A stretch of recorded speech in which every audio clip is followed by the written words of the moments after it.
जब सास ने खा ली हंसने वाली दवा। कुसुम अपनी बहू सुरभि और बेटे ऋतिक के साथ रहती थी।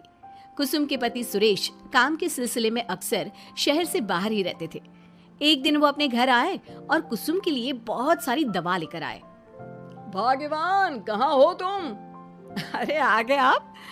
इस बार बहुत दिनों में आए और मैंने आपको जो घुटनों के दर्द की दवाई लाने के लिए कहा था वो तो लाए हैं ना आप? हाँ हाँ, तुमने जो भी कहा था वो सारी चीजें ले आया हूँ। बस आप एक गिलास पानी तो पिला दो। सुरभि, एक गिलास पानी तो लाना। सुरभि जल्दी से पानी लेकर आती है। सुरेश सुरभि के सर पर हाथ रखता है और उसका हालचाल पूछता है।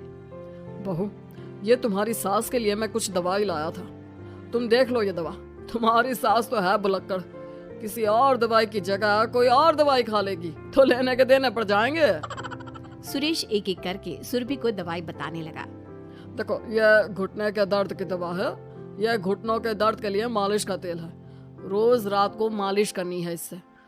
ये बीपी की दवा और ये कमर दर्द की। एक दवाई की शीशी हाथ में लेकर कहते हैं, लेकिन ये दवाई किस चीज की है? लगता है मेडिकल वाले ने गलती से दे दिया। सुरेश कुछ दिन अपने घर वालों के साथ रहता है और फिर शहर से बाहर चला जाता है। सुरभि रोज अपनी सास को दवाई दे देती है, लेकिन एक दिन वो घर के काम में बहुत व्यस्त होती है और अपनी सास को दवाई देना भूल जाती है। लगता है सुरभि को आज बहुत ज्यादा काम है। चलो कोई बात नहीं, मैं खुद ही दवा ले लेती हूँ। अरे वाह, ये दवाई तो बहुत स्वादिष्ट है, थोड़ी सी और पी लेती हूँ। इस तरह कुसुम थोड़ी थोड़ी करके हंसने वाली दवाई की पूरी बोतल ही पी लेती है। माँ जी, आज मेरे मायके वाले आ रहे हैं, भैया का फोन आया था।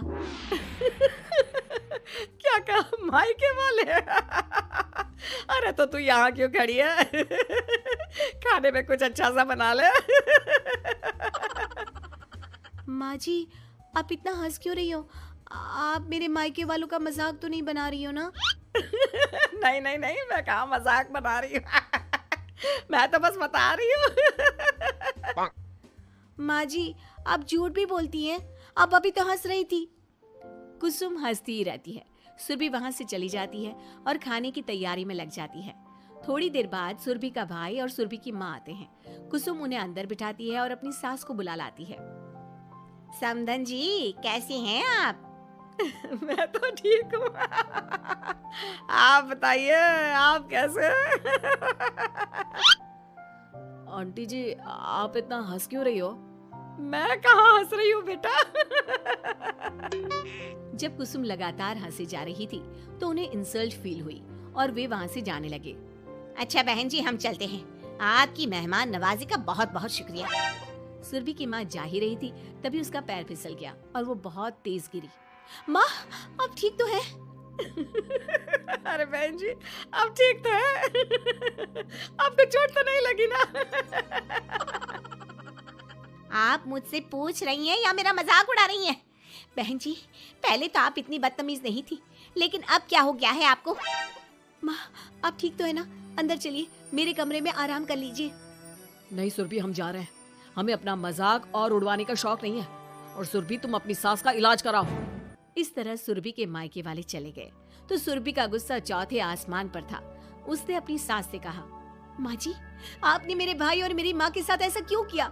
अगर आपको उनका यहाँ आना अच्छा नहीं लगा तो आप मुझसे बोल देती। इस तरह उनकी इंसल्ट करने की क्या जरूरत थी? नहीं बहू, मैंने कुछ नहीं किया। अरे भला मुझे क्या पड़ी है जो तेरे घर वालों का मजाक उड़ाऊंगी?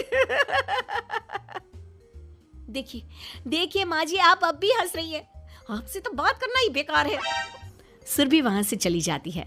अगली सुबह सुरभि को बहुत तेज बुखार हो जाता है और कुसुम उसे आवाज लगाती हुई उसके कमरे में जाती है। सुरभि, सुरभि, क्या हुआ? अभी तक सो रही हो तुम? क्या हो गया? माँ जी, मुझे बहुत तेज बुखार आ रहा है। अच्छा, ठीक है, ऋतिक को बुलाती हूँ। माँ जी, मुझे बुखार आ रहा है और आप हंस रही हैं। अरे नहीं बहू, मैं कहाँ हंस रही हूँ? वो तो मेरी हंसी रोक ही नहीं रही है। माँ जी, जब आपकी तबीयत खराब होती है तो मैं आपका कितना ख्याल रखती हूँ और आप मुझ पर हंस रही हो।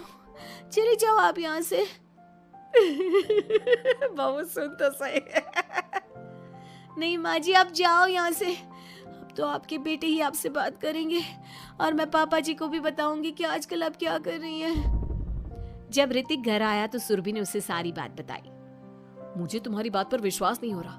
माँ तो तुमसे बहुत प्यार करती है, फिर वो तुम्हारा और तुम्हारे घर वालों का मजाक क्यों उड़ाएंगी? खैर अभी छोड़ो इस बात को, अभी तो तुम मेरे साथ चलो, तुम्हारी दवाई ले आते हैं। कुछ दिन में सुरभि ठीक हो गई।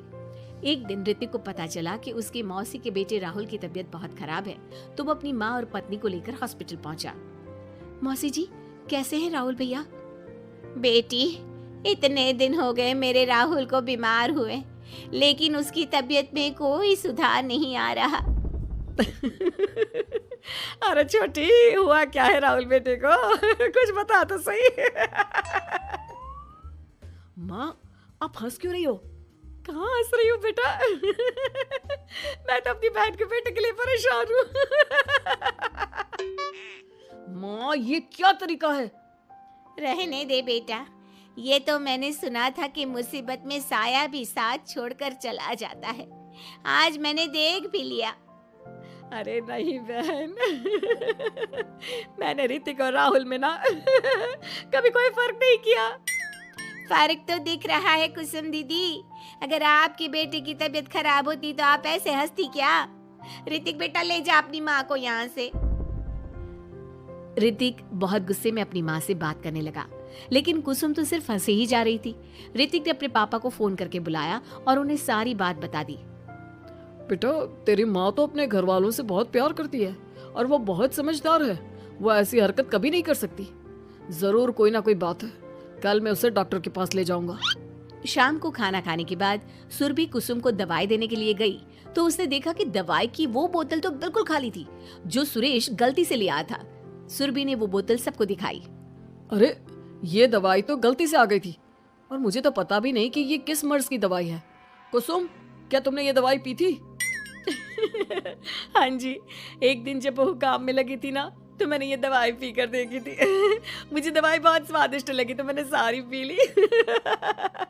माँ, आपको दवाई स्वादिष्ट लगी? अरे आप भी बच्चों जैसी बात करती हो। ऐसे कोई भी दवाई नहीं पीनी चाहिए, इससे कोई बड़ा नुकसान भी हो सकता है। मैं अभी डॉक्टर से पूछ कर आता हूँ। ऋतिक डॉक्टर के पास गया और कुछ देर में वापस घर आकर सबको बताया। माँ ने जो ये दवाई खाई है ना, ये हंसने वाली दवाई है और माँ ने एक साथ बहुत मात्रा में दवाई खाई है, तो इसका असर थोड़े समय तक तो रहेगा। उसके बाद माँ बिल्कुल ठीक हो जाएगी। अच्छा हुआ जो तू डॉक्टर से पूछ कर आया, नहीं तो हंसते हंसते मेरा पेट ही दुख गया है। तुम जब तक पूरी तरह ठीक नहीं हो जाती घर पर ही रहना, और घर पर कोई मेहमान आए तो उससे बात मत करना। आप ठीक कह रहे हो, मैं ऐसा ही करूंगी। अब मैं बिल्कुल हंसूंगी। कुसुम की बात सुनकर सभी हंस पड़े।